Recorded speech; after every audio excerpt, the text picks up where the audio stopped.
trick or treat. Blackburn Rovers have been beat. Swansea City have all the luck. Our defence really don't give a flying fuck.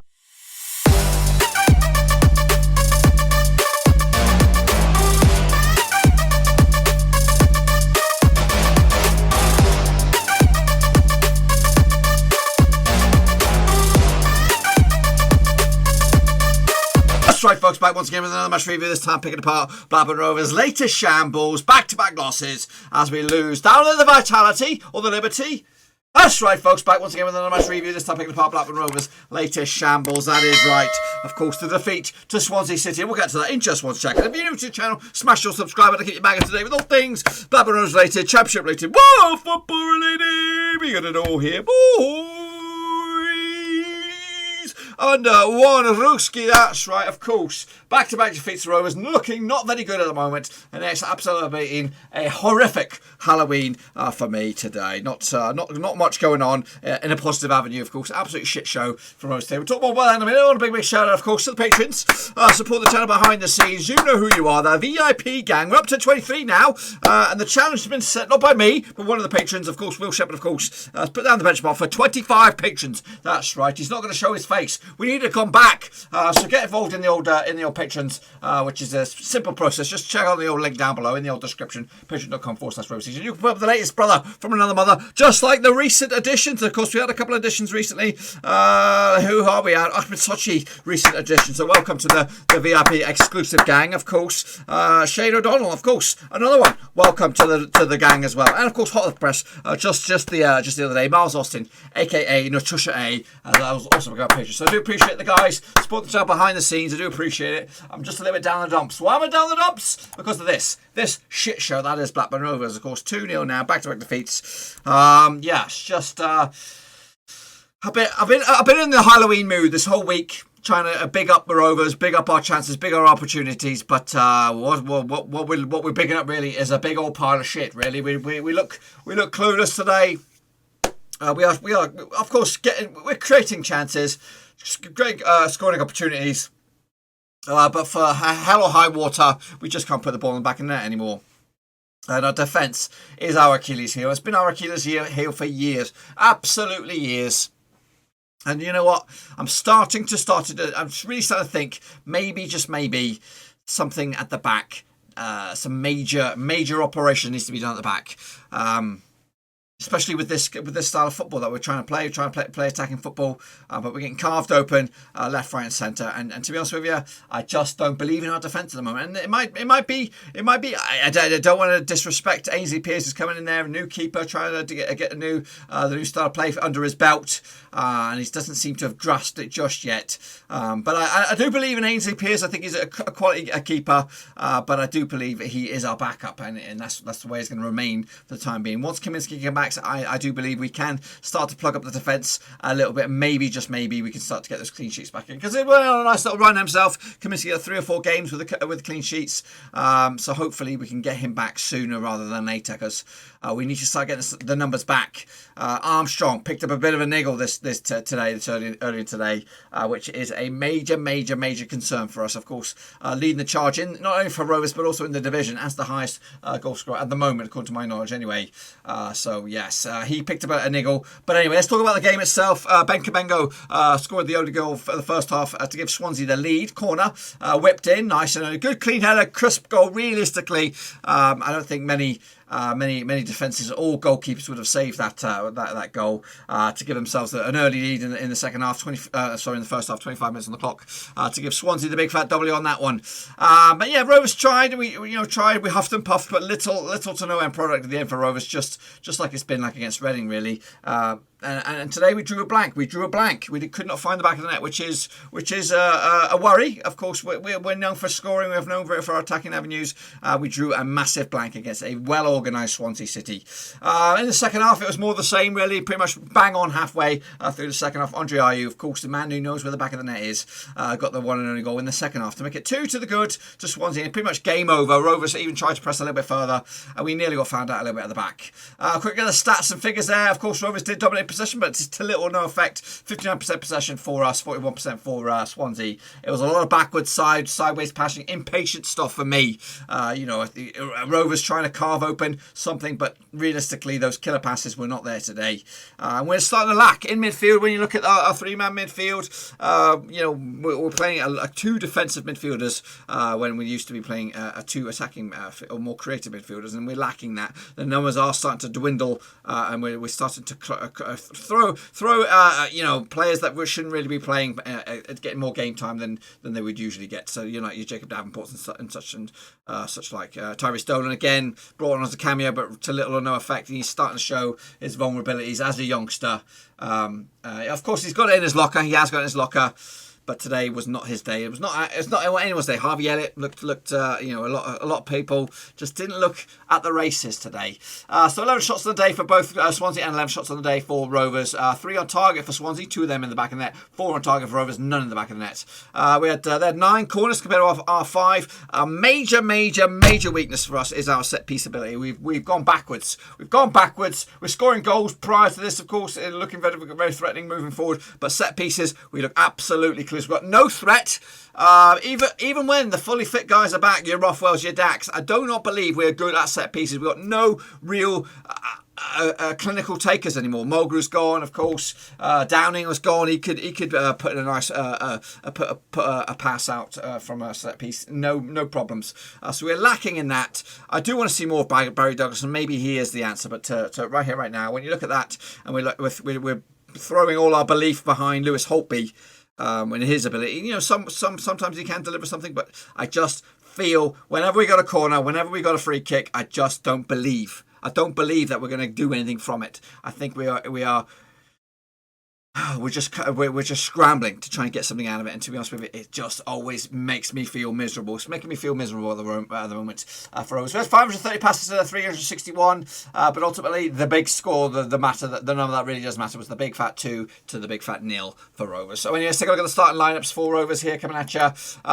This is your starting lineups for Swansea. They had Woodman between 6, solid goalkeeper on loan. Of course, we did do the watch along. I do appreciate the guys stopping by for the watch along. It was action packed. It was fun. I enjoyed it, but it was painful in the end. Cabango at the back, of course, Gooey as well. Norton to make up the 3-man back line there with Bidwell on the left, Roberts on the right, Smith and Fulton in the midfield. Dander in the middle, pulling the strings, of course. Jamal Lowe and Andre Ayew leading the charge for Swansea there. But as for Rovers, here come their lineup. Ainsley Pearce between 6, Ranky Costello, Leatherhead Williams and Nyambe make it the back 4.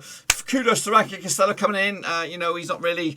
He's meant to be a winger for me in my eyes, but he's playing left back, right back. He's the new Elliot Bennett. But you want to play him somewhere, Governor? He will come in and fill the void. Holtby, Tribal made up the German core in the midfield there with Corey Evans as well. Very, very dull. Very dull.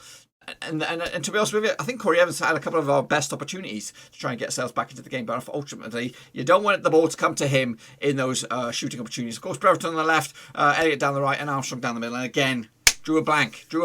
Here are my match ratings. Again, they're not for the faint of hearted. Pierre's with a 5. Araki still probably my man of the match for Rovers today with a 6. Leonard with a 5. Williams has a 6, and Nyambe has a 6. I'm being a little bit generous perhaps at the back there. Holtby with a 6 as well. Evans with a 5. Tribal with a 6. Again, not really too much to get disheartened about. Just very, very stagnant. Brereton with a 5. Armstrong with a 5, and Elliott with a 5. The forward 3 looked very, very dull, despite having been very busy. They're not going to get above a 6 if they don't put the ball in the back of it, or at least create some chances, or at least come very, very close. But to be honest with you, it's been very, very dull for Rovers. As you can see, more stats and figures here is the shot maps of where all the shots took place. A couple of long range efforts there for I think with the blue, a couple of long range efforts. Swansea, of course, a couple of long range efforts as well. We had more touches than they did, 710 to their 453. Again, more passes to them as well. And as you can see down the bottom there, where the shots took place a little bit. So yeah. Trying to big up a turd at the moment. We just don't look at the races. This is the heat map again. A lot of touches for Rovers. A lot of the pitch is covered. A lot of the grass is covered by Rovers. But ultimately, look at Swansea. It's just carbon copy of Reading. Carbon copy of Nottingham Forest. Little touch, a little bit of possession, but they got the numbers that matter, and that is scoring goals.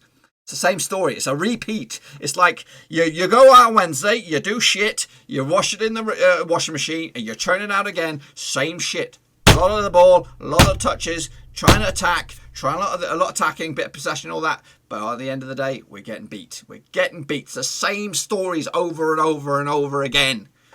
Forest, hitting hope. Reading, they weren't that really good, were they? Did they deserve to win 4-2? No. Did Swansea deserve to win here? Not really. I thought we deserved something out of this game, to be honest with you. But they're clinical. Swansea clinical, Reading clinical. Forest a little bit lucky. But it's just the same old. And we are getting bamboozled by our form early doors. You know, and then when you look at the form in the grand scheme of things, it's the same stuff. Bournemouth, we were good. But again, outfox, clinical Bournemouth. Not Newcastle in the cup. We were good. They were clinical. Put the ball on the back of the net. We have like 100 chances, maybe half of them or a third of them on target. How many of them go in the back of the net? Watford, we created a lot of chances, lost. It's starting to get annoying. And I don't like to be annoying. I don't want to be, one of those people that Debbie Downers, but I'm starting to get tired. I'm starting to get tired with Rovers, and I need a performance. I need a performance this Tuesday or Wednesday, whenever we're playing against Middlesbrough. I need a response. I really do. I don't usually go down this. I try and find the there was no positives today.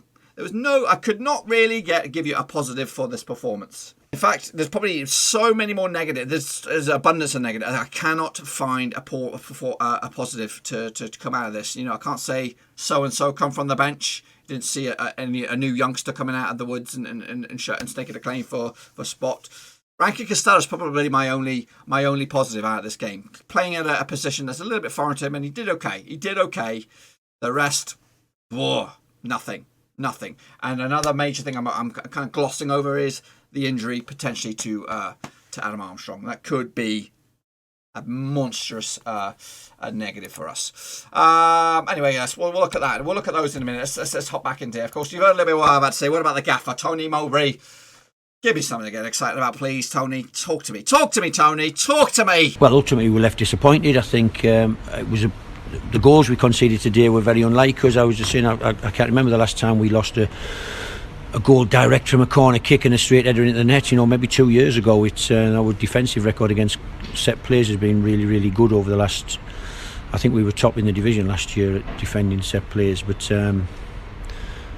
Yeah, it was a frustrating day for us. We had plenty of chances, plenty of opportunities. They have to go in. One of them has to go in to change the game. Really, I think we played against a team with a really good spirit today. You could feel their spirit on the pitch, as I feel ours every week. And just the nature of the goals we lost, and the fact that when the chances came, they didn't go in. And credit to them for digging in and getting themselves a result. But it was a pretty tight football match. Somebody say they were second in the league now? I didn't come here and thinking, wow, they're miles better than us. I think it was a tight game. No, if it had been 0-0, we'd have been saying, yeah, both had chances to win it. But ultimately they scored two pretty simple goals, which are really disappointing from our point of view. That's frustration, whether it was the balance of the midfield. We're trying to change the balance of the midfield, but he got down.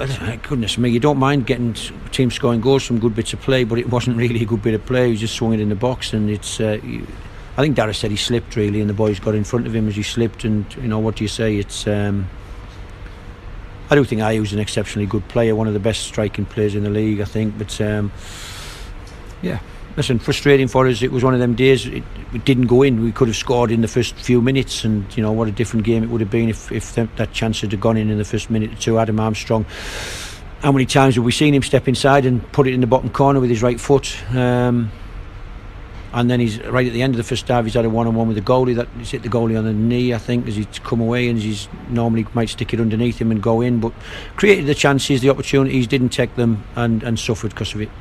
Not really. You always think you need to score a goal. One goal changes the game.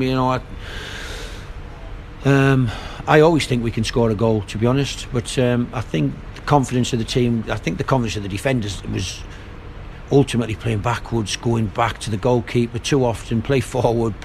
You no doubt, because there's no crowd, you can hear me from your position. You have to play forward. You have to ask questions of their defence, and that doesn't mean boot it long. That means leave it in the grass behind them. When you've got fast, dynamic strikers, put it in the space, let them defend, make them go back to their goalie, run him down. If they play a tight one, can you nick it? You've seen us do it lots of times, but we seem to be going backwards, back to the goalie, back across the back, getting ourselves into a tight situation. I think that's just a lack of confidence really from the type of goals we lost today. Do you think that's a genuine problem with the defenders at the moment, confidence? I think today was a little bit of that. They've just lost 4 goals at home, and again, you were there. It wasn't as if Reading were tearing us to shreds, and they had 5 shots and scored 4 goals. It's and I think today I haven't seen the stats, but I would imagine we had probably more possession. Similar, it felt a tight game. I don't know how many shots we had, how many shots they had. I don't know what that sort of stuff was, but it felt like a tight football match, pretty close I would have thought. But and I sit here with 10, 11 what you might call first team players unavailable to us, and I feel as if when things balance themselves out, we'll be able to come to places like Swansea and we will show our true colours really. Meanwhile, what's been going on social media? Let's take a look, shall we? Of course, Jordan Kingsley said this: horrific yet again. Can't listen to that commentary team anymore. Obviously seeing something I'm not. Muting them going forward. That's a bit harsh. Martin, aka Fitness Fan 82, 9 games and 5 defeats. That's the relegation form. No chance for promotion. Time for a change. Henry Bolton 22 said this: people calling for Mowbray's head when we have 5 or 6 starters out against strong opposition. Joke. Maybe that's people trying to big me up. Roy Chowdhury 86 says we are completely outplayed and outthought tactically. Too many square passes. Possession means bugger all. We are too naive in the way we play and too soft perhaps. Coach Steve said this, aka Gattaca 69. Don't care if it's an unpopular opinion, but mid-table Mowbray needs to go now to give our season a chance. 10 points from 27 is not good enough. Owners backed him in the transfer market, but he's not capable of improving anything. Get Eddie Howe in now. Eddie in how now? That just shows my lack of tiredness here. Loke EH said this: our attacking play is okay, but means nothing when the defending is shambolic. I would like to see what exactly they work on defensively in training, because it doesn't seem good enough on the pitch. The one who is, of course, friend of the channel, of course, Dan the Man here. So we've lost to the current top 2 sides in the division, this time away from home. Not necessarily the time to panic, but more to analyse it and fix issues when we're having at the back of midfield. Daraz needs a bit of confidence boost or a kick up the arse to return to form. He does. He looks shaky. We are the Rovers, aka what's his name here, Mr. Mac, said this: things not quite working out at the moment. Confident it will change, but it will change. Will it change enough for the playoff spot? Still a long way to go, I guess. Max M said there's so much hope and we can't even defend a corner. Just accept it. We're not good enough now. We will see all the week you go next week. Miss it doesn't mean anything. We are just shit. I agree. We are shit right now. Lee Wakin said this: enough is enough. Do we have ambition? Do we want promotion? If yes to both, then changes are needed. A manager who can adapt and an owner who offers the complete support. Stop this pretend bullshit and wake the bugger up, he says. The envelope works limited, so let's see where we are in 10 games time. Hopefully we will have key players back and wins will follow. Kaminsky, Douglas, Dak, Travis are 4 big players for us, so let's see what we do with a full strength side. Keep believing, he says. That's a bit of positive for you. Sam, aka Mo Bit Shop. Generally one of the most frustrating games I've ever watched. I agree. There are good signs, but why did you place Brereton with Gallagher and leave Armstrong on so long with a potential injury? Begs so many questions. Liam Don says this: tough one to take. Too many defeats for this stage of the season. Really missing Kaminsky and Rothwell out at the immediate absentees. Fingers crossed Dak is back soon. Need to take the burden off Armour. Bring on Tuesday, and bring on Tuesday indeed. So that's what's been said on Twitter, of course. But what else has been going on out in the Championship? Let's take a little look at it, shall we? Of course, kicking it all off with a recap of the results. Coventry 3-2 winners. A big result that for them, and a big a dent in Reading's promotion push already. 3-2 loss there. Of course, Norwich denting Bristol City. They're starting to free fall down the table as expected. 3-1 win there for Norwich away from home. Brentford also picked up a monstrous 3-0 win away from home at Luton. Of course, Swansea picking up a win at home. We don't want to talk about that anymore.